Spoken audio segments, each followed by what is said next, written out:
हे पहा विद्यार्थी मित्रांनो, असा प्रश्न तुम्हाला असतो, identify the parts of speech.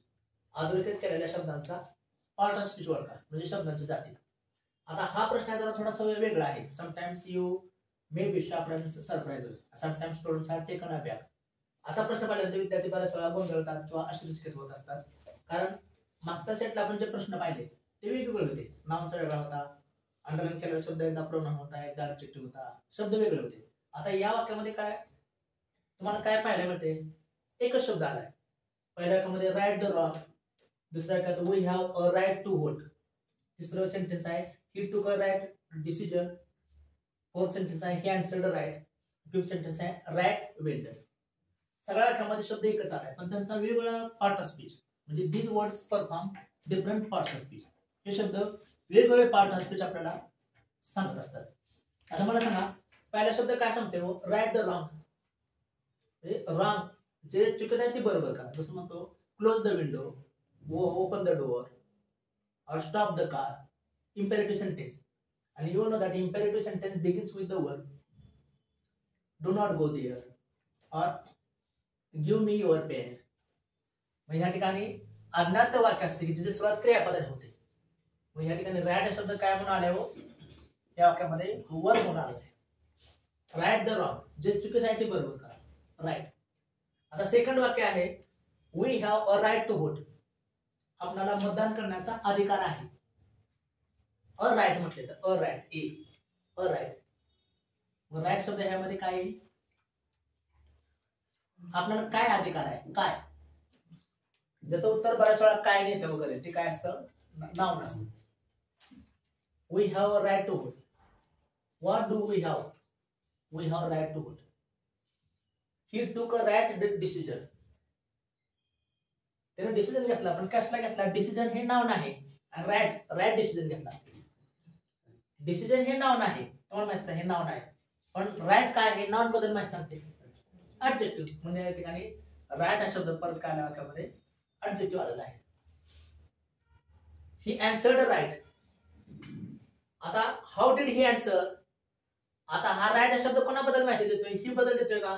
नाही, आन्सर बदल देतोय. आन्सर काय वाक्यामध्ये? क्रियापद आहे. मग क्रियापदाबद्दल माहिती सांगणारा शब्द क्रियाविशेषण, म्हणजे इंग्लिशमध्ये ऍडवर्ब असतो, ऍडवर्ब. आणि राईट, वेल डन, राईट पुढे काय बघा चिन्ह कसलं आहे? एक्सक्लेमेटरी मार्क आहे. जसं हे, आउच, हुर्रे, अलास, हे शब्द काय असतात? ज्याला काय म्हणतो आपण? ये इंटरजेक्शन. मला वाटतंय हा पार्ट तुमच्या लक्षात आला असेल.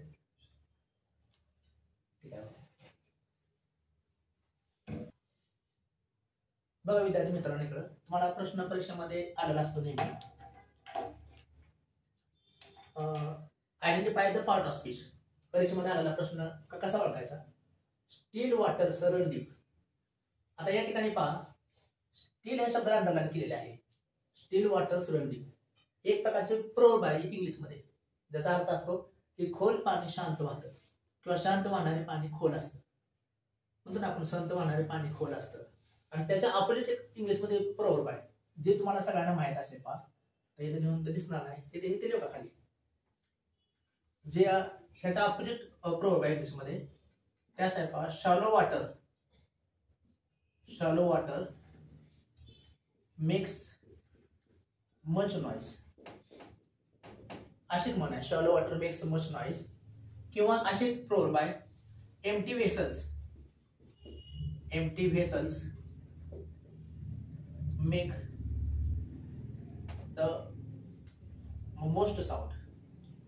आता बघा, प्रोवर्ब मध्ये आपण बदल करू शकत नाही. जे प्रोवर्ब असेल तीच प्रोवर्ब कधी कधी परीक्षेमध्ये आपल्याला अपेक्षित असते. एका एक्झामला असे प्रोवर्ब विचारले बघा, make hay while the sun shines.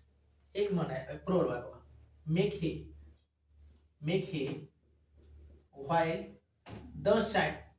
The sun shines. आता एका परीक्षेला अशी प्रोवर्ब विचारले आणि फिल इन द ब्लँक्स मध्ये काय दिले त्याने बघा, make hay while the sun shines, while the moon shines, while the star shine. आता सगळेच आपल्याला बरोबर वाटते, पण ऍक्च्युअली म्हण काय, make hay while the sun shines, म्हणजे वाहत्या गंगेत हात धुवून घेणे, तापत्या त्यावर पोळी भाजणे. तसं इथं म्हण असताना इथं स्टील वॉटर्स नाही तर आणि क्वेश्चन शब्द आहे. स्टील वॉटर नाही, स्टील वॉटर्स आहे म्हणून तर रन आले, तर रन्स नाही आले. सिंगल असतं काय असतं, स्टील वॉटर रन्स डीप. पण जे जसं तसे आपल्याला परीक्षेत अपेक्षित असते. मग या ठिकाणी स्टील वॉटर्स रन डीप. मग आता हे तर वॉटर्स बद्दल स्टील शब्द आलाय. वॉटर्स काय नाव नाही, मग नामाबद्दल अधिक माहिती सांगणार शब्द काय असतो, विशेषण असतं. इंग्लिश मध्ये काय म्हणू आपण, ऍडजेक्टिव्ह आहे. हे तर बघा second, mother still their babies by hearing his voice. त्याचा आवाज ऐकून आया त्यांच्या मुलांना शांत करायच्या, पेसिफाय करणे, पेसिफाय किंवा make them peaceful, make them keep quiet. त्याचा आवाज ऐकून आया त्यांच्या मुलांना स्टील करायच्या, शांत करायच्या. शांत करणे, करणे म्हणजे काय इंग्लिश मध्ये, ने करणे असेल तर शांत करायच्या इंग्लिश मध्ये काय याला म्हणतो आपण, वर्ब आहे, verb pacify. He is still in business, he is still in business. आता या ठिकाणी स्टील हा शब्द कोणासाठी आलाय हो, बिझनेस साठी पण आलाय, ही साठी पण आलाय, ते ह्यासाठी आलाय, इज साठी आलाय. ही शब्द काय हो, क्रियापद आहे. मग क्रियापदाबद्दल अधिक माहिती सांगणारा शब्द काय असतो, क्रियाविशेषण, adverb. I love you still I can't marry, असं परीक्षेला एक्झाम्पल आलेलं आहे. I love you still I can't marry असं वाक्य बघितलं विद्यार्थी परीक्षेत चकाळतात. पण आपल्याला काय करायचं आहे, परीक्षेमध्ये आपल्याला कॉन्सन्ट्रेशन करायचं आहे. ह्या ठिकाणी स्टील हा शब्द काय सांगतोय, दोन्ही वाक्याला काय करतोय, जोडण्याचं काम करतोय. मग त्याला काय म्हणायचं आपण इथं, कंजक्शन म्हणायचं, कंजक्शन. कळलं तुम्हाला.